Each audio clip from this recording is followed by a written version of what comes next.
Yes, I had an interview with TikTok before they were TikTok, He's like, and I remember saying no. girl, you could have made some money. I said no They got because an I office was here. like, I literally said, "What's like? How are you any different than what we already have?" And then the pandemic came.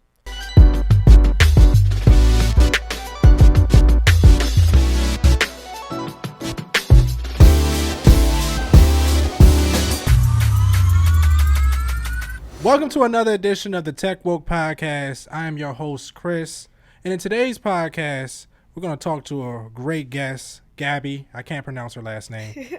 She's the founder of No Way She Codes, also the founder of St. Kerr, and she was a software engineer and a product manager. Without no further ado, we're going to talk to Gabby. How you doing? I'm good. How are you? I'm doing great. How are you doing on this Saturday afternoon? It's a good little day. The weather's nice. I'm here with you. It's a vibe. We vibing. We vibing. It's a vibe. Yeah. So, how was the weather, though, coming up here? It wasn't bad. It was a little humid. Mm-hmm. I came from New York, so honestly, the weather's matching. It's been rainy, wet, but the sun's been shining in DC. It's shining. Yeah, it's getting there. Yeah. It's getting there for real. They said summer was over, but it's not looking like it outside. Yeah, no, I can go out here looking like this. I got the taco meat out, Not the taco meat, Lord. This little taco meat, you know what I'm saying? So Gabby, tell me about your early life in high school. Was you always into tech? Yes and no. I guess I was in it. I just didn't know that's what I was doing. So, just to age myself a tad. I was really into MySpace, as a lot of people around our age were at that time. But I think uniquely for me, I would hack my profile. Me So too. I wouldn't edit it in like the boxes. I would be editing it like I don't know how I found the code. Like inspect source back then, wasn't. I'm sorry. Ooh, that's been 5 minutes. Just keep Inspect source, and things weren't as secure back then. So you can really just inject code right into your thing, and that's how I would edit my MySpace. But I didn't know that was a skill. I just wanted to have the best profile and hide my close friends and not close friends, my top friends, and hide my music so nobody was stealing my music. So I guess I just wasn't aware. But it's crazy in high school. My mom always said like, you have a knack for something. Like I was always on the computer. I was always trying something. I definitely broke a few computers at home. Sorry, Mom. But she was into it. She liked it. She supported it. She tried to get me to go to MIT, and I was like, heck no, I don't even want to do that. But yeah, in the long run, moms always know best. Yeah, and where are you from? Born and raised in Staten Island. Did high school in Miami. Went around the world, came back. I'm back in Staten Island now. So. What you got, like military family or? No, just moved to Florida with my family, and then between college and work, jobs, I kind of made a circle. We've done San Francisco, Chicago, yeah. So you got a Haitian type of family. Yeah. They push doctor, lawyer to you? Yeah, absolutely. No. It's crazy because I actually have an uncle who is an electrical engineer, and I just didn't know. And my dad too. My dad is actually, I'm not gonna say where he works, but he is like a VP in data analytics. So my dad's always been in tech my whole life. I just didn't. You just didn't know. Yeah, I just didn't know. Like I didn't know until I got older, and it's like he's like, oh, that's kind of what you want to do, and But as a kid, like I just knew my dad worked on a computer. Like I don't know. I got you. So you're in high school. Mm-hmm. I'm pretty sure you had like, what do you got, a 4.0? No, absolutely. You got in the Florida State, girl. And Yeah, because that's an Ivy League. I'm a proponent for GPAs aren't everything. It's not. Because my life definitely reflected that. My GPA in high school was, I think I graduated like a 3.2, 3.3. Okay. College. Well, college don't matter. The fact is you got into Florida State. I got it. I got into Florida State, and I was pre-dental when I got there, so that's interesting. Oh, that's very interesting. So you just did like pre-dent. Did you ever transfer your degrees, or you just Yeah. So I changed my degree 3 times at Florida State. I got there. I was a bio major. Then I was an exercise science major, still pre-dental. And then I got to chemistry, and I was like, I don't want to do this. Though I did like teeth. I did like shadow a lot of dentists and everything like that because my mom, my stepmom, like they're both in the medical field, so they always had people I could like shadow. My aunt is also a dentist, so like Haitians, your doctor, your lawyer, like you said. So I did like teeth. Because I'm looking now, you got some good choppers on you. Thanks. You know what I'm saying? The braces worked. I got you. But yeah, when I got to chemistry, I was like, there's no way I'm gonna survive organic, so we need to leave and find something else to do. And that's how I really got into computer science, not knowing what it was. People just said, you'll be good at math. If you're good at math, you'll graduate fast. And I was like, great, I'm trying to get up out of here. I didn't know the job I was gonna get. I didn't know how much money was in it. I knew nothing. I just knew I wanted to go. I got you. You said, I'm just trying to get out of here. I don't care what it is. I'm about to. Yeah. So you're doing your computer science major. What type of things were you learning in the career? In that field. I mean, in the major. Yeah. At that time, and I think too, like I just did the Florida State curriculum, and it hasn't changed much. But you're learning like object-oriented programming. You're learning. My language at my school was C++. We learned a lot about like tooling, so Visual Studio. They had some electives, so I did like web development as an elective, which is crazy because that's when I realized that MySpace is exactly what I was doing. So I passed the web development class with flying colors. Like I was just like, oh, been there, did that. And what else was I doing? And then they had like elective that's when mobile was coming up. And I took an Android class. Oh, for real? I hope I never do mobile development ever again, but it probably will find me because everything else does. But yeah, so just a lot of range. Computer science also has its own type of math that you learn that's very theoretical. So yeah. So what specific type of software engineering did you focus on? I was front end because I was so into like web development. Even though at school you kind of learn. It's like C++, you're more like, you could be full stack, but you don't really learn front end. Front end is mainly JavaScript, right? JavaScript, HTML, stuff like that. So once I graduated out, I was just a TypeScript, JavaScript developer through and through. Okay. Can you explain, and this is for the audience, can you explain like what is front end development? Yeah, so there's front end and there's back end, or there's full stack. Those are different developers you could be. So if your front end is kind of like what you're seeing on like on your mobile app, on your website, like a front-end developer, someone who's actually like working on the visual aspect of the product or app or website. And there's back-end, they're the people who deal with the data.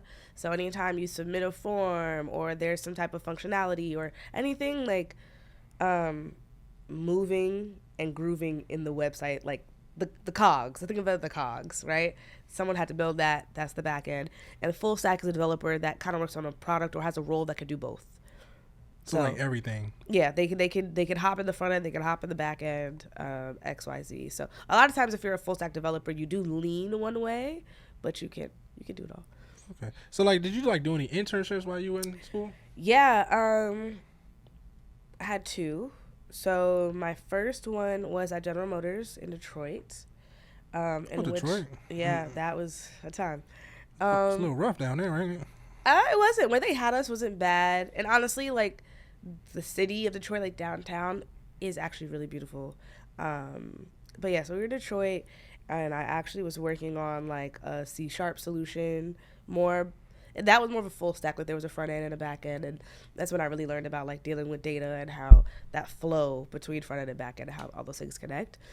And then while I was in Tallahassee, I actually got internship with the Department of Education, and I worked on building their internal websites. That's amazing. So you got a lot of experience while you was in school. Yeah, in my last 2 years though, because I didn't change my major till I was a junior, so it kind of just happened. It don't matter. And can you explain to the audience, like doing internships, you was able to build a lot of your network up, right? Doing that, or was it? I have an interesting, unique story. So like, yeah, definitely. Like there are still people from my internship, as far as like those who are on my level or like who just got a job or entry level, that I definitely still talk to. Leadership, not as much. I didn't keep in contact. I didn't go back to General Motors, which honestly worked out so much better for me in the long run. The same thing, Department of Education. I haven't really talked to anybody there. I mean, I didn't want to stay in Tallahassee, so that just wasn't going to happen. I got you. Yeah. Now I have another question to that. I know you're a beautiful woman. So if you were to do internships, would it be hard to like meet and network with men sometimes because you don't know what they're trying to, if they're trying to network or trying to get at you? Men in general. I'm sorry. That's cool. This is gonna be funny. I think over time, you just get used to it. And it wasn't even about internships or networking or like any phase in my life particular. I think it's through the whole thing from beginning to end. Very interesting. I will say, like, when I was in college, you know, you're dealing with software engineers who are a little bit socially different. Yeah. So I really don't even know if they liked me or not, if they thought They I don't was tell pretty you. or not. No, I have no idea. But they definitely would look at me and be like, you could just make the PowerPoint slides. You could just do this. Like, they definitely doubted my intelligence. So that was the first level of dealing with men in the tech space. I can't say that my teachers, I had great teachers, though. I had great teachers that were men, and they, like, really helped accelerate me. Then we move on to, like, internships. I also feel like I had a boss that also doubted my skills, doubted what I could do, and like didn't set me up for success. I definitely feel like my internship was either you become a favorite or you don't, and I wasn't, so that's okay. But a lot of that leadership was men too. There weren't a lot of women in leadership roles there, so that was kind of intimidating, and probably the first time I felt like, man, maybe I can't do this. Once I got to my full-time job, that's when you really deal with men like hitting on you. Like, I worked somewhere where we dealt with a lot of startups, and our job was to like connect with the startups and try to get them on our platform and stuff like that. And so I gave a man, like, I liked his product, him and his partner, and I gave him my number, like, we should connect and like we can figure out how to get you, you know, whatever. I'm just really excited. And yeah, he definitely like called me at 11 a.m. a week later, and I was like, dude, what are you doing? Like, what's up? Yeah, like, why are you on my phone right on? now? I'm with my man. I had a man at the time. I'm with my man. Why are you calling me? And so it's just, and I feel like, you know, it's mixed signals. So I guess because I'm pretty or I'm nice, you know, it's just like, oh, she must like me. And it's or just like, being a woman, you know. Yeah, you know, I just be breathing, bro. Just breathing. You're just there. Yeah, just there.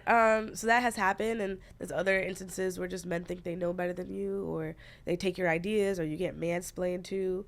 I can say that things have definitely shifted for me. Like, I do have a lot of men also in my life, especially in the current roles that I've been in, who have helped just accelerate me as a woman, put me in the right places. So it's not all bad, but it can get a little weird sometimes in this space. It's very male dominated for sure. No, I understand. And from looking at your title, No Way She Codes, I can see that, you know, a lot of men don't believe you can code anything. Well, that's not... Or period, right? Well, it wasn't even about me. Yeah, it was more period. Like, I realized that when people ask me, the name came about because when people would ask me what I do, well, like, I code, they'd be like, oh, for real? Or, no way. And I was like, it kind of sticks. Hey, and I think it's a mix of, you know, not only being a woman, but being black. Like, you know, you just don't know. Yeah, I agree with you 100%. Like, just being black in general, they think you don't know how to do certain things, even when I'm in meetings. But we're going to get a little further on that. Okay. So tell me about your first job. How did you get it? And this is when you're still a software engineer, right? Yeah. So my first big girl job was at Microsoft. Oh, huh? Yeah. So you went okay, Florida State. You got your internships and you're at Microsoft. That's crazy. Yeah. So I honestly, like, nothing but God. But break this down. How did you get that job? So, like, yeah, we're gonna talk about it. I definitely think that having General Motors' name on my resume, that's the only thing they helped me do. No tea, no shade. Anyway, so having that big name on my resume, you know, kind of sticks out when you're going from being internship and like they're looking for college recruits. I'm gonna be so honest with y'all right now. My GPA was a 2.7. And I started looking for jobs around a time where the bigger companies were like, we don't care about GPA. So, like, Google took GPA off. Microsoft took GPA off. Some of the smaller companies were still looking.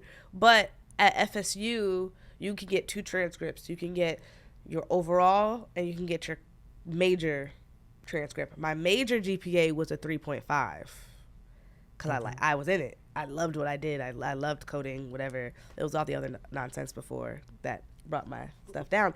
But essentially, with this low GPA, I went to the engineering fair, and Microsoft was there, and I did not speak to them. I walked by the table. I was like, there's no way they would hire me. And it was all the white guys in my class who, you know, always just gave me the presentations. They were all at that table, and I'm like, oh, they're going to get the job. It's their job. Love that for them. And literally the next day, this is the beginning of LinkedIn. Like, literally when it first started. Yeah, like, LinkedIn is, you know, pretty new, yeah. But it was great for recruiters. And the next day, a recruiter reached out to me from Microsoft and was like, hey, we love your resume. We would love to interview you. I thought it was fake, so I didn't respond. You didn't respond? I didn't respond because I know this now. Microsoft, when they do contractors, they use like a what is that word? A prefix before their email. So it was V dash whatever at Microsoft.com. So the V dash, I was like, that's a weird, like, whatever. If a V dash for Microsoft.com is hitting you up, they're legit. They're legit. So I ignored her. And about 2 weeks later, she hit me up again, and I was like, okay, maybe this is real. And it was. And they flew me out to the Bay. They flew you out. They flew me out. Even better. So you didn't have to do the 5 interviews, or? I did. So okay. I did a phone interview, and then they flew me out to San Francisco, where it was like a bunch of college students, and they split us in groups. We all talked to different people. I did 5 interviews that day, and then I got the job. And ironically, at the same time, Google wanted to interview me, and they asked me. They were like, "Do you have any competing interview processes?" I was like, "Yeah, I'm with Microsoft," and Google skipped everything and was like, we're just gonna when they fly you out, we'll pay for your expenses to change your flight and stay an extra day. Oh, they wanted you. So I didn't even do a phone interview with Google. I didn't nothing. I just went straight into in person. So that was a long week. That's for a college senior. So what I'm hearing, internships help. Career fairs help. I'm all for career fairs. I'm all for leveraging too, especially these days, there's so many things that you could be going to. So go to the Afrotechs, go to the NSBE conferences, go to the Women in Tech conferences, go to tech, anywhere where there is a job fair, show up. For me in college, it was NSBE, National Society of Black Engineers. Especially in college, they help you with your funding to get to those places. So you're going to be flown out to a new city. You're going to networking. You're going to meet all these other beautiful Black people like you. And then see a lot of big companies heavily recruit from NSBE, and there's NSBE regionals and NSBE nationals. So you have several moments to get recruited by a big company. So I'm all for it. I think in-person fairs, community fairs, Grace Hoppers, all that go. Yeah. And then your school. A lot of times schools will have fairs as well. Yeah, because I hear this all the time. Even with the Afrotechs, they're like, don't go to Afro. But I know some people that, even if it's, you're going to get I think if you rank the right connection, you can get a job. Yeah, I mean, to be honest, the whole Afrotech conversation, I think it's what you're going for, right? I personally, every time I've gone, I've had a great time. I've also gone with my company. I've never gone to Afrotech looking for a job, so I can't speak 100% on it. But I do know that, there's a lot of companies out there that go and actively are recruiting for a job, filling roles right then and there at Afrotech. So give it a try. Shoot your shot. Hey, on worst case you can get is a blank, but at least shoot it. You know what I'm saying? You miss all the opportunities you don't take. Okay, so back to Microsoft and Google. If I were somebody in college trying to work for these companies, what would I do to prepare for an interview for that? Know your data structure and algorithms. That's really, really big. That's huge. I think something that really helped me was I would just interview with everybody and anybody, little companies, because that's good practice, less pressure. Nothing can prepare you for whiteboarding. That's what I keep hearing. Yeah, nothing can prepare you for whiteboarding except whiteboarding. So even other small companies, I would just go, or I would just apply for the practice alone. Yeah, because whiteboarding is where you just go up there and you just have to they'll write ask you a question and you're writing code on the board. The code doesn't have to necessarily work, but they have to know, no one's typing the code into the computer and running it, but they have to get the gist of what you're doing or talking about. And even, at any level, you're going to whiteboard. There's no level that you're not whiteboarding. But data structure, algorithms, that's the biggest thing you want to make sure you are honing, and learn how to actually verbally explain what you are thinking, because your code might not be coming out right on the board, but they can see where you're trying to get to, how you're thinking, what your process is, and sometimes the way you think about an answer, the way you try to problem solve is enough to get the job. And my other biggest tip is keep a notebook. So I had a notebook, and after every interview, I wrote down every question, whether I knew the answer or not. And that would be you start filling up these questions, and eventually there's only so many questions you can get. Something's going to sound like something else. You know, the funny thing about it, I do that now. I used to do so many interviews when I did 100, 200 interviews to get my first job, and I started writing it down and it started making sense. You right? And that's your study guide. For facts. I'm going to sell that. No, seriously, yeah, people put stuff on the internet, or it's like, oh, like there's a book called Cracking the Coding Interview that's actually really great for practice, but like sometimes what they do in person is they'll take like a real world scenario, like you're not prepared for anything like that, so. So algorithms, or is it like a computer language or? No, algorithms is for software, like software engineering wise. Data structures is I'm trying to say this in English. Take your time. Data structures you could think of as great ways of holding data, and they're certain data structures are better to use for certain data handling, for like optimization, how quick your code runs, XYZ. And algorithms are kind of the same thing. So algorithms are just like different ways you are putting things into play to make something happen. So for example, sorting. If you are writing a program and it takes a lot of different people's name, and maybe you are displaying it and you have to sort or filter a certain way, you know what I'm saying? Like you need a good algorithm in the back end, or, you know, I guess in the code, to kind of like run that quickly, optimize, you know, the algorithms really can tell it. Algorithms can really make a difference between if your code takes 5 seconds to run, 10 seconds to run, XYZ. And so when you're in computer science, you take a specific class that teaches you these algorithms and how to actually run them in different languages, you know, different use cases, stuff like that. Yeah, because the way you're explaining it, the degrees help, but having a lot of technical knowledge helps too, right? Yeah, for sure. I mean, internships, like nothing is going to prepare you for a computer science job besides a computer science job. Like what we learn in school is very like high level theoretical XYZ, and a lot of times your your interviews will still kind of be that high level, but internship always helps because then it kind of gives you real world knowledge and real world experience to apply to your answers. Oh, okay, so you did.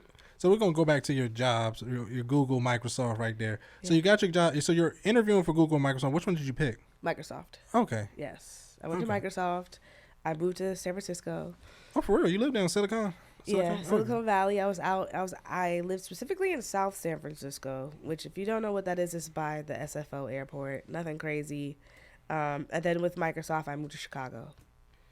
Okay, so you went to Chicago for both, or for Microsoft? So you went to San Francisco, then you went to Chicago. Mm-hmm.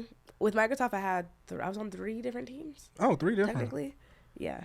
And do you have to learn specific languages to work for these companies? It just depends on the team. I will say that, like, if you know one language, you can learn another. Like, programming languages are like Latin-based languages. If you learn French, it's super easy to learn Italian or Spanish. Same thing. Like, at the heart of the base of programming languages, like, the rules are the same, things are very similar. And then as you get into each programming language, they have their own little nuanced things. So a lot of times, like, companies will interview you in the language you know, and then they'll just ramp you up on the language that they use. Okay. But that, like, learning the language itself is not the hard part. It's not okay. It's more so, like, maybe their rules, how the company applies it, stuff like that. Okay, interesting. So can you tell me, like, what some of the pay ranges is to work for Microsoft? I can only imagine it's like 6 figures or something. So when I first got my role in, when did I graduate college? 2015. I lived in the Bay and I made $108,000. Oh, for real? A year. That's fresh out of school? Fresh out of school. Now, that's actually not a lot of money. Not in San Francisco. And is that a base pay, or like, are you getting like? That was my base pay. And then you get the bonus around, like. You get a bonus too? You get a bonus. A stock? Bonus, and so you have a stock bonus, and then you have your bonus. And so every year you would get a stock award and a monetary award. Oh, that's big money. Yeah. I need to get Big tech pays big money. Yeah, because when I first started, I was making $75K. I ain't get nothing. They ain't give me no. So I will say too, like, when we talk about pay, that's not my favorite topic. The reason why is because I feel like there's a lot of information on the internet, like, make 6 figures today if you break into tech, and it's like, we know that's not gonna happen. That's not for everybody. Yeah. It's not, because also big tech isn't for everybody, especially in this economy. With layoffs. Yeah, with layoffs, what's going on? Like, a lot of companies are hiring, and there's good money. Like, $75K it's great money. There's nothing wrong with that. But I think when we are pandering people with six figures. It's just like, dude, like that's not why you should get a job. That's not tech is too challenging to just break in for the money. Yeah, it's too, and it's not for everybody. It's not. It's stressful. This sometimes, even today, I'm interviewing you today, but I'm still thinking about my job as we speak. You know what I'm saying? Like software engineering, I used to go to sleep thinking and dreaming about bugs. For real. Yes, and then I would wake up with a solution though. I would wake up like, yo, you did not think about this, but that's still insane. Why am I doing that? So you had an out-of-body experience. All the time.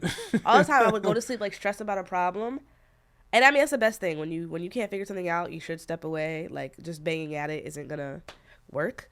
But I would step away, take a nap, or actually, like, go to sleep. And I would wake up like, yo, you didn't try that. Or open the code and immediately see the problem. Like, I can't. When I'm thinking about something, I got to get up and start doing it. But I get it. I'd be like, I got to figure this out, man. They're going to fire me, you know? But so tell me, what was you doing when you were first with Microsoft? Was you like a software engineer? I was what they call now a developer advocate. So I coded, but I did a lot more community work. Like YouTube. Like there's a lot of they do. There's a lot of so yes, being a developer advocate, you do have a brand. That's actually where No Way Code started. Oh. On Twitter, because they were like, you can have your brand be Microsoft, but everybody else on my team was like, no, like build your own, do your own thing, and just say you're associated with Microsoft. And so we would code like Microsoft, like we all picked a technology. Mine was like TypeScript and JavaScript solutions on the cloud or Internet of Things. That was in the cloud back then? Cloud was just getting up and running when I started. Like Azure was like, we got to push this. Yeah. Like, we got to get everybody on Azure. And I would, build cool projects and do all these things. And I would just go to these different conferences, schools, and I'm literally getting paid to just teach people or present to people this new technology and these new projects and demos that I do. So they flying you out, you in Afro. I don't know if they had Afrotech back then, but you're going to these conferences and you're just teaching. Just teaching. I would apply. I would like submit, like what I think my talk is about, what my workshop is about. Sometimes it'd be hands-on workshops. Like my team would fund what I would need to teach. Like if I did Internet of Things and hardware, like they would help me buy the kits for people. The people take the kits home, and I would just walk around and like moderate, and I would build out their curriculum and stuff like that. I had a lot of fun doing those. That's amazing. I loved that job. So you was basically a YouTuber, or in a way, but you was for the company. Because I see a lot of YouTubers now, especially in the software, and they be like, "Oh, I work for Google," and I always wonder why they always say that. But they can be low key advocate. Yeah. So you're exactly. Yeah. It just I wasn't on social media. A lot of it was in person, and that was a lot of networking. Because there's so many tech conferences that are around certain languages. There are just tech conferences that are around clouds. There's tech conferences that are just everybody, or they're regional. They have different themes. And my team also had certain partnerships with certain conferences that we would go to every year, and so they would put together different things we were going to teach or whatever. So I was always talking to people, presenting something. One of my favorite things was, at that time, the movie Frozen just came out. Oh, for real? I have a little sister. She is now grown. She's 15. But then she was like 3, 4, 5. And she loved the movie Frozen. And I built what I called the Frozen bot. And I used like a bunch of hardware. And I used Microsoft's voice recognition. Because that's when like people are starting to put out like the light AI. That's when AI was, making its way. And I use Microsoft's voice recognition, one of their first products, where if she said the words Elsa, Frozen, or Sing, that's amazing. It would repeat. It was like a doll. Like I built a doll for her that like she could run around with, and it would sing "Let It Go," the song "Let It Go," and that was like a hit. There's so many conferences wanted me to present that. Yeah, it was like a baby AI. Yeah, that's like, when this is like they're just starting to get into those smart tools. Like this is like when you can take audio to text, like stuff like that was starting to take off. So you knew hardware and software? Yeah, actually that job prompted me to go get a degree in electrical engineering while working at Microsoft. Oh, okay. So that was the time. So you got a degree in electrical engineering? Yeah, I went back. Microsoft paid for it. Shout out to y'all. Thank you. But why? But why though? Well, because when I started doing Internet of Things and I started working with hardware, there was just like errors and things I just did not understand because I never touched hardware. And I was just really into it. And I was like, maybe this is what I want to do. Maybe, I thought maybe this is what I want to do. Maybe I want to go into electronics. So I applied to the University of Illinois in Chicago, and I got in. It was crazy though. I had a teacher who pretty much said like, there's not a lot of innovation in hardware. All the innovation is in software. So, he was telling pretty much everybody in the class like, you shouldn't worry so much about being electrical engineers. You should worry about being software engineers. And I was like, I already have that job. He's like, well, at least they paid for it. And so I finished out the degree, but I was like, all right. What's the point? Well, so it was good knowledge though. Like I guess if I really wanted to today, I probably never will. I could build a computer from scratch, code it, put an operating system on it. You make some money on that. You know what I'm saying? If you got a hobby, you know what I'm saying? No. And I love hardware. I do, but like no. No. Not to that level. I actually have like a kit at home I need to build. It was like an arcade, and like you build the arcade and then you code. You put the operating system on it, and then you have an at-home arcade. So do you think that having a degree is worth it overall? To get into software engineering, would you do it again? Yeah. Do you think Florida State and having that name and things like that get you to where you at? Yes. So I do think you don't need a degree to get a job as a software engineer. You don't need one. I do think it is an easier path to a job for several reasons. One, the whole boot camp thing, very helpful, still very new. A lot of boot camps don't have the connections with a lot of companies to like actually guarantee people jobs. And I think people then get these skills but struggle trying to get a job, and then they get a job and they're starting at internship level, which is not what was promised by the boot camp. That's not everybody, but that does happen. Versus when you go to school for software engineering or computer science, IT, whatever, like companies literally every year have headcount for out of school, like for entry level. Like they're waiting for you. So that pipeline to me is just easier.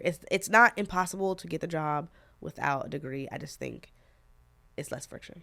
Yeah, because even with me, I'm in the GovTech space. I'm not sure how you're familiar with it. Mm-hmm. So I see so many people that don't have, like in cybersecurity, that just don't have a degree, and I'd be like, well, I kind of am happy I got it because I can't be, for us, we have to have more. Mm-hmm. So if they can't deny me a manager job if I got a master's. Yeah, they can't. Yeah, so it's always good to have. It's just I feel like you have to prove your skills more, go more above and beyond if you don't have a degree backing you. I got you. I still feel like that could be a little harder, or you don't know the right people, and like we talk about networking, that's not always the easiest first step. So yeah, and then was you networking as you was going around all these conferences? Oh yeah, now that Microsoft, I have so many connections still at Microsoft. A lot of people from the conferences. I actually did a podcast earlier this year, and it was with a guy. It was Broward Public Schools. Broward Public Libraries, and they do like tech spotlights. And I met him. We connected years ago, and he was just like, I'm just waiting for the right moment to get you on my platform. And it's like, yeah, like and me and him talk very often. Hey, Bob, and yeah, so for sure, like a lot of people in my older time, I've connected with, stay connected with. Shout out to Bob. Yeah. Okay, so networking is one of the best things you can do. I wouldn't be where I'm at if I didn't network. Absolutely. I know so many people at this point. Yeah, so you're a developer advocate. You did this for 3 years? Did that for like 2.5. Yeah. And what did you do after that? Then we got reorged, and when we got reorged into another, like they combined a few teams together, and we officially became software engineers. Okay, so you was official software, so you just started diving into that. What was you doing, like front end? I was still doing TypeScript and JavaScript solutions. Our team was kind of like consultants before consulting, so we would work with companies to figure out like new solutions for them specifically, not the community as much. And so I would go to wherever a company needed a TypeScript and JavaScript solution, wherever. And I'm sure, like in Microsoft, they're always building, like Amazon, they're always building something, so you always have a job. Yeah, you had to deliver. Okay, I got you. And so when did you start making that transition to product? To I just had this feeling like, I felt like I didn't own anything. Like I feel like I would talk to a lot of my other friends or other people, and it's like, this is my product. It's grown so much, and I felt like I didn't have that connection with anything I did at work. my community stuff was cool, but like you're always staying on top of the latest and greatest technology. Like I'm shooting out something new. Then when I moved to software engineering, like I said, like I would work with the company, we build it for them, we ship it, we out, go to the next thing. And I really just wanted to feel connected. So I was applying for different jobs. Still within Microsoft, I really didn't want to leave. And mainly software engineering roles, and it just wasn't working out because a lot of the roles were C#. I was a TypeScript, JavaScript developer, so I would get so close and they'd be like, well, somebody beat you out because they already know C#. And I'm like, oh my gosh. So I realized though a lot of my mentors or the network that I had built, like they were very technical, but I was like, y'all aren't software engineers. Like, what do you do? And they were all PMs. And so I was like, maybe that's what I want to do. And one of my mentors, her name is Maria. She pretty much explained Shout out to Maria. Shout out to Maria. Mm-hmm. Shout out to Maria. She's done a lot for me in this life to this day. And Maria was just telling me like she can still code like if she wants to. She's very technical, but she more so makes the vision for her product. Like she sets what her engineers are going to build, what's the next thing that her team is going to put out. And I was like, oh, I want to do that. Like I want to I want to do what you're doing. Yeah, I want to influence. Like as a software engineer, you kind of take a ticket, you build it, you go, like I don't feel like there's always room for you to be the person that innovates and like pitches ideas. So I was like, that sounds dope. So I actually ended up becoming a product manager at Microsoft for TypeScript and JavaScript tooling. So it's like it really aligned with my skill set. And I loved working with that team. I loved working on my product. Like it was amazing. That's an amazing story. Can you explain what a product manager is? Yeah. So in your own words, it don't have to be super. Yeah, it depends on the company. I feel like the words, the titles of product manager, program manager, technical product manager, just depending where you're going, it'll be close to what I'm about to say or a little different, exactly the same, Essentially, as a product manager, I own a feature, I own an app, I own a product, and it is my job to essentially see it through. Like, if it's brand new, like, how are we getting it out? What do users need? Understand pain points, get it out there. And then once it's out there, it's like, okay, what's next for this product? Like, how are we going to make it better? Iterate on it. It takes a lot of user research, a lot of analytics, a lot of really understanding the technical pipeline. Like, I still feel like being technical is very helpful in my role to understand, like, through and through with my engineers, how is this built? It gives me more knowledge on like what is possible for the next step of my baby. So that's what I do. I see it through. I see the vision and I get the vision out there. So I'm gonna give you an example. Say we got No Way She Code app. Oh God, I hope not. Let's come up with something. Let's come up with something. We got this Tech AI app. We're just gonna call it Tech AI. Tech AI. I don't know. That's not a good name. Okay. So when you're creating a product, you go off of demographics, who would use it, what goes into building this? Yeah, no, all of that. Like, you really want to think about, A, who is your target audience? B, what are their pain points? What are their problems? What do they need to fix? What is your solution? Like, what are you providing for them? C, then it's like, what features are actually going to solve that problem? Okay. How are you actually giving them the solution that you want to bring them? And then D, just like once it's out there, making it better. So how are you getting this information? Are you going out to the public or internally? Oh, so many different ways. You could do it through social media, putting polls out there. There's a user testing platform where you can recruit people, ask them questions. Sometimes conferences, like I loved at Microsoft, we had a big conference called Build, and our teams would set up and literally developers would come to us and we'd be like, hey, could we ask you a few questions, take a few surveys, what are you looking for, what's next, stuff like that. Okay, so you're getting all this information to see if anybody will use it. Yeah. Are you creating an MVP? Yeah, for sure. Can you break down what an MVP is? Yeah, the minimal viable product.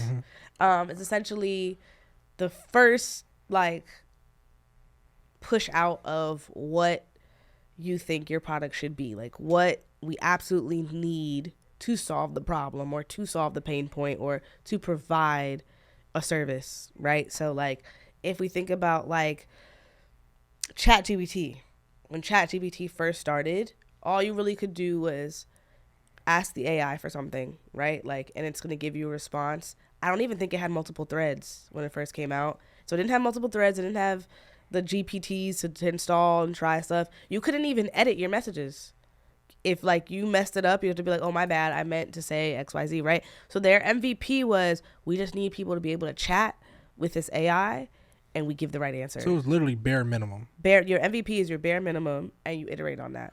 Yeah, because I think with Dropbox, when it first came out, I don't even think they even had a product. I think they just had a sign-up menu, and they just had a video of what it can do. Yeah. So it can be just that, MVP. I wouldn't say that. That might be like a coming soon, right? Like Okay. Dropbox, their MVP had to do storage. You had to hold something. So it has to do something. I got you. For Instagram. MVP in your eyes. Instagram's great. Instagram's first MVP was you post a picture, you can like a picture, you can leave a comment, you can add some friends. There was no stories. There was no carousels, no multiples. There was filters, I guess. That was a part of their MVP, like, make themselves different.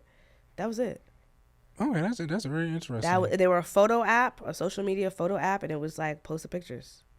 Oh, okay. So that makes sense. Yeah, I remember this one used to be messy like that. You like somebody's photo, then everybody can see who you like. You know what I'm saying? It was very messy. Hey, listen. If he wasn't out here doing nothing crazy, it wasn't that messy. Hey, you're right. Hey, you're right 100%. It was exposing those who need to be exposed. That's not on me.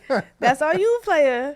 I got you. So you're going from the MVP stage. So is it always going to be MVP, or does it come to like a regular product after it? Well, your MVP is your product. So you think about your MVP as like your V1. And then every time you iterate or add something new, then you have your V2, your V3, or if you ever look at when you are like updating an app in the App Store, it always says V and a number, right? And so the first number is like version 1, version 2, version 3, version 4, all the way through. And then the numbers after that will more so be like, is this a patch or a bug fix or whatever of this version? Or like when even something more simple like Microsoft Word, like, they used to do it by years. You have 99, you have Microsoft Word 2002, Microsoft, whatever it is. Like, those are all different versions. But I don't know if I was around for the MVP of Microsoft Word. Probably was. I don't know. But that came out Microsoft Word came out a while ago. Their MVP, their V1 was probably you just like that's it. So okay, so you're basically saying you get the MVP and you're constantly building on the MVP. Yes, and you're constantly moving to the next thing. You're constantly iterating on. So as a product manager, how do you know what to add to the software? Are you still doing this? Yeah, so that goes into it's like one big feedback loop. You're just constantly like, we pushed it out, let's get some user feedback. And sometimes when you get user feedback, you'll have a backlog of features that maybe we didn't, because of timing, because of scoping, because of resources, we didn't push out the first time. So then you'll get user feedback on what you already have, see like, okay, what are the pain points that people have now with our actual product? You balance that with other products you were already thinking about, you already have in the backlog, and you start to prioritize, like, how we're pushing this out for the next version. Is it going to make it into the next version? Stuff like that. And then you're also looking at competition too, because I know absolutely, it's a lot of competitive analysis. Yeah, because Instagram, I noticed Instagram, they all copy each other. All the social medias copy each other. Now they do. Yeah, it's so unfortunate. So, we want chronological order back. That's okay. Yeah. That's all I ask, bro. TikTok changed the game, and everybody tried to catch up. Oh my goodness, I had an interview with TikTok before they were TikTok. He's like, and I remember saying no. Girl, you could have made some money. I said no. They got I was here. I literally said, "What's like? How are you any different than what we already have?" And then the pandemic came. Yeah, I literally when I first seen today, it was a dancing app. It was literally just a dancing app, and it was an Asian base, and I was like, "What? How is this gonna?" It was a startup, and they reached out to me, and I was like, "I didn't want to work for a startup," and that had to be like a year before the pandemic, and I was like, "I missed that one." Yeah, I could have got a good stock bonus, but I would have been swimming in money right now. Just So what's the end game of product manager? So you're just constantly just gonna keep iterating and making your product. Your end game is to get your product either to a place where a few things can happen. You either get your product to a place where it's thriving on its own, it's living on its own. It is. It's like product market fit. I wouldn't say that, but like, it's walking and moving. It's stable. Get it there, or you get it to a point where now it's a bit older and either, technology changes. So either we're deprecating it or we're upgrading it to a new product. Great example is like Internet Explorer and Edge. That team one day have to be like, okay, this is the end of the road for Internet Explorer. We're now moving to Edge. You know, so your goal is the end goal is really just to have a product that is thorough, that lives for a while, that makes it through, to learn, and also to learn what's best for your company, what's needed, what's next for your customers. Yeah, because I was thinking, okay, like for example, we're gonna use Dropbox, right? So is at a point now where it's like software is hard to sell. Yeah. So it's at a point now where people already know what it does. It's good. You don't have to make too many iterations. So it's at a point where it's just the market is just it fits the market. So it's flying like hotcakes, right? So okay, so that's so where I feel like Dropbox now is I don't know, but they're probably thinking like, what's next? What can we do to make this bigger? Are we just letting it live? And at that point too, that's when a lot of companies start to make other like sister products that might go along with Dropbox that integrate well. Like it just, what's next? Okay, tell me, as a black woman, what are some of the issues you've had working in tech? I feel like we covered that with the men. I'm trying to think of other stuff. I mean, are you trying to get to leadership positions now, or? That's a good question. I feel like I'm finally hitting my stride. I've been in this since 2015. We're going on 10 years next year. And I finally I've pivoted a lot. I've changed a lot. And I'm like, okay, I made it. I'm here. Let's move. So leadership has to come, unfortunately. Not unfortunately in a bad way, but like in order to get up there, like, really impact the industry the way that I want, leadership does have to come. I'm not in a rush, though. But I feel like it's needed. You got 10 years. This is why I have an issue at. Because I'm trying to get into leadership. Because I'm tired of other ethnicities. They're bringing somebody that don't know nothing. Yeah. So I just, they looking out. I want to look out for my people, too. So that's why I really stress everybody. If you can, and from what I'm hearing, you can get to leadership. But that's how I feel, Yeah, that's what it is important, like, to definitely bring in more of us, more people of color in general. But I don't want to people manage. And that's the part that I'm like, you can't be leadership without people managing. People say I'll be good at it. I don't know. Now, people is different. It's a different thing. And I like I said, I'm just hitting my stride. I feel like I'm just becoming good at what I do. So I think it's going to fire me. I'm just not in a rush for it. But I think just being a black woman in general in tech is just, we're still on the up and up. If you look at the numbers, like, we're still pretty small overall in tech. Like, we're not. I may go to conferences or be in spaces where I see a lot of us, but overall doesn't mean there are actually a lot of us. Yeah, because even when I post a podcast, it's a very small amount of women watching it. It's like 55% or something like that. So it's very small. Yeah. So I would say that's probably my hardest, finding sisterhood within my actual job. With other black women. Like, I find other women. I have great women that I work with at my current role, but like other black women is that's slim to none. Do you feel like it's sometimes, if you do find them, they can be a little competitive, because some of them be like, I want to be the only token person here? That's never happened to me.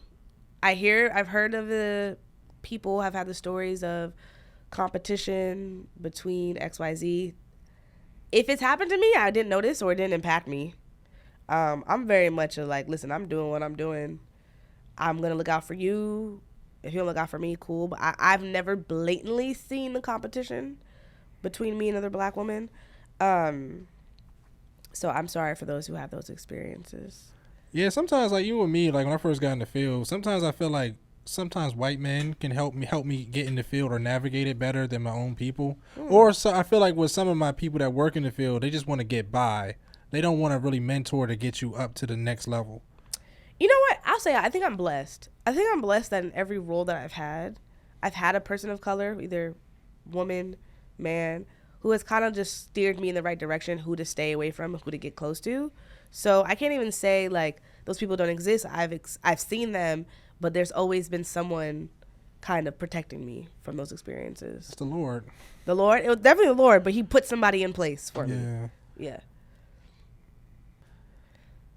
As a black woman in tech, have you ever had the issue where sometimes they want to make you do minimum tasks versus the major tasks? Well, yeah. I mentioned, like, I think especially when I was in college, it was always like, you just do the slideshows, or people wouldn't give me hard work. And I felt like at some point in my career, when I was trying to figure out, you know, as a software engineer and I want to move, I did feel like the projects I was getting was not at level or at par with what I could actually do.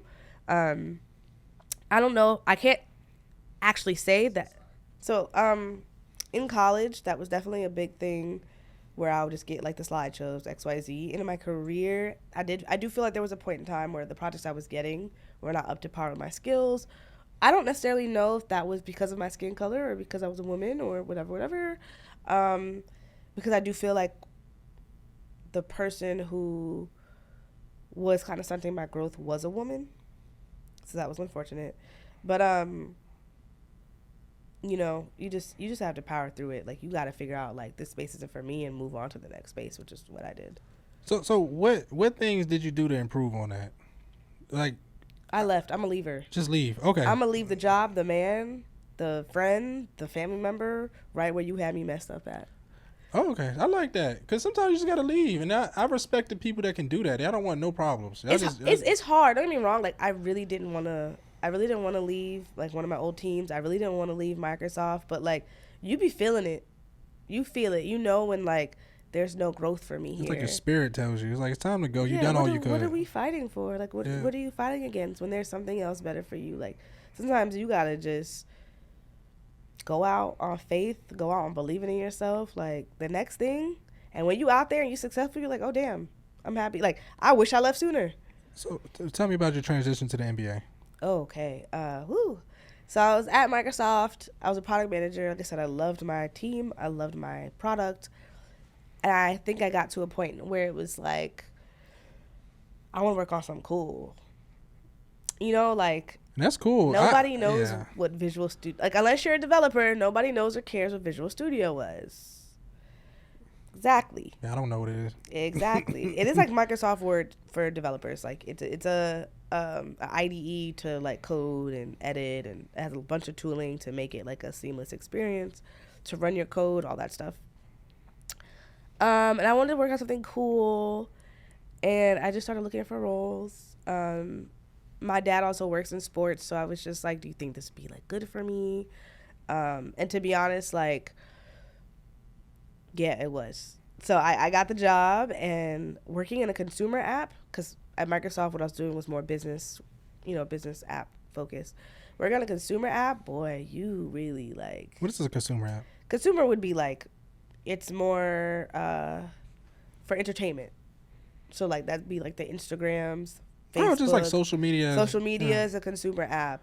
Anything that is, like, on fire all the time and people are, like, using it for some type of entertainment. So, like, in this case, the NBA app is entertainment. That's a consumer app. And a major difference is, like, if a consumer or a group of consumers says, hey, I don't like this experience. This doesn't work for me. We got to fix it ASAP. That's why TikTok, same thing. TikTok, all that, like, people feel like, you're moving so fast because you have to. Like, you have to stay and be the best of the best, because once your experience or your product isn't the best of the best, they move on to the next. So consumer apps work really, really fast versus I feel like with business apps, you kind of have loyalty there. Sometimes it's a contract. Like, people have to stay there. Like, you do have to fix stuff, but it's not the same rate or turnaround time that you have I got you. So it's more slower pace. Yeah. Where you can more get in there, get promoted, do things like that. Yep. You can know your product really. Yeah. That's amazing. But consumer app, like, I know my product. It's like everything I had to do for my business app times 2. Like, it has to be a lot faster. We have to get to it. So. And are you a sports fan? Yeah, I'm a sports experience fan. Oh, okay. You like going to the games? Yeah, I love going to games. I think I've been to every sport game except maybe like rugby or something, like the major ones. I've been to a soccer game, I've been to a football game, I've been to a hockey. Yeah. Baseball, basketball, clearly, the big guys. That's amazing. Like, how much money can you make working at NBA as a product manager? Oh, you're not gonna get me in trouble. Range? I don't even know. Okay. Like, I don't know where the range starts, because I didn't come entry level. I came mid, so I have no idea. But I will say 100 to 200. I will say that the NBA tries to stay on trend. Okay. So it's a one trend with other companies. Okay, I Yeah. got you on that. Yes. Understood. Yes. Damn, I definitely told you there's nothing I wouldn't say, but that right there, that one caught me. Okay. Yeah. That's cool. So this was a very great learning experience for me, and I hope the audience really learned a lot from this. I definitely want to have you in the future come back on Oh, absolutely. and break down some stuff. Can you show me, where can the audience find you? Yeah, you can find me on Instagram, TikTok, YouTube at No Way She Codes. Instagram is probably the most, like, as a content creator, the most viable platform for me right now. So you'll see a lot of content there, a lot of interaction there. YouTube is up and coming. We just started that channel, really getting into it. TikTok, I'm there. But, yeah, that's where you can find me. And tell them about your business ventures too. Yeah, outside of the NBA, I just started a creative agency, co-founded with my friend Brittany, called Kerr. And we do it all: websites, branding.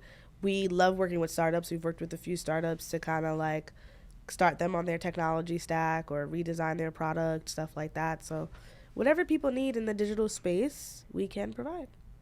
So Gabby, as I always ask guests this, if I see you again in 5 years, I'm going to timestamp this.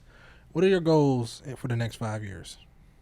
I definitely want my social media presence, my brand as No Way She Codes, to be a bit more stable, more known. I would love to be at more conferences as a speaker, host, things like that.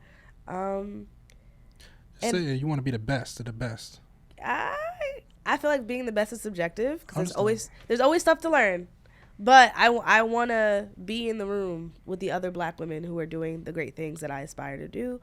And most of all, like, at least career-wise, I just want to be at the next level, whatever that looks like, whatever God has planned for me there. Understood. It's God's time. Sometimes it's not our time. It's not our timing, so. Yeah. Gabby, I really appreciate you coming here on this Saturday afternoon. You could be doing anything in New York, but I appreciate you coming down, and thank you for coming on the podcast. No, thank you for having me. I had a great time. And we're going to wrap things up. Thank everybody for watching the Tech Woke podcast. Remember to like the video, subscribe to the channel, write down comments down below if you want to have any questions for Gabby. And also her social media is going to be in the description. Remember, check out the newsletter, sign up. I'm going to have all the podcasts summaries on the newsletter and also tech tips on there. Also check out the Patreon if you want to get the episodes earlier and just see, sometimes I put some behind the scenes stuff if it's okay with the guests. Remember, everybody, get 1% better every day. Peace out, everybody. I'll see you on the next one.